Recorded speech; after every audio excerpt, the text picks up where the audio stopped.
All right.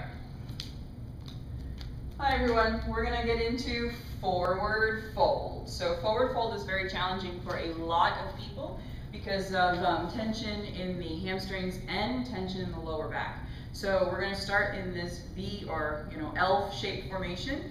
You need to pull the flesh of the buttock out to the sides to make sure that we can have the sits bones way down in the floor. Okay.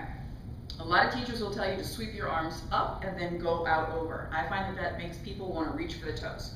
We're not going to reach for the toes. The trick is going to be to get your heart to your toes. So you leave your hands right where they are on your thighs. Lift up. Good. Chin is neutral. Good. And then just like you're bringing your heart to your toes, lean forward from the hip joints. So notice there's no rounding that happened through here, none whatsoever. She folded straight over. Good. But we did round a little bit through here, so let's try and negate that. Shoulders back. Tuck the chin in. There we go. Don't lead with your chin, you lead with your chest. Chest reaching forward. Good. Now you can just slide your hands down a little bit. If they make it to the toes, that's great. We go to the outside edges of the feet. Good. It's not a death grip, loose grip. We need to make certain that there's a lot of length that's coming right through the spine. I'm even going to take my arm and push her spine up. And notice as I push up, she's going forward. And that's because we're getting length that's enabling that stretch to happen. Good. Now you can bow the head, let it fall. A couple things are happening here that we need to watch out for.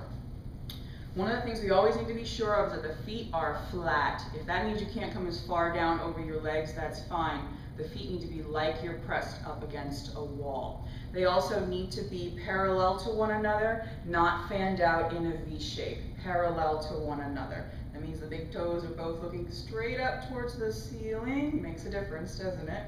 And then we need to drop the shoulder heads. Good. Did you see that subtle adjustment she made? These need to just go down and back. There it is. That makes the neck get a little longer. Relax your elbows. And we breathe, making certain that as we're breathing, we feel a length that comes from the underside of the buttock up the spine. Okay, so it's actually from your sits bones all the way up is where you're getting that muscular length from that enables you to come a little bit further over your legs.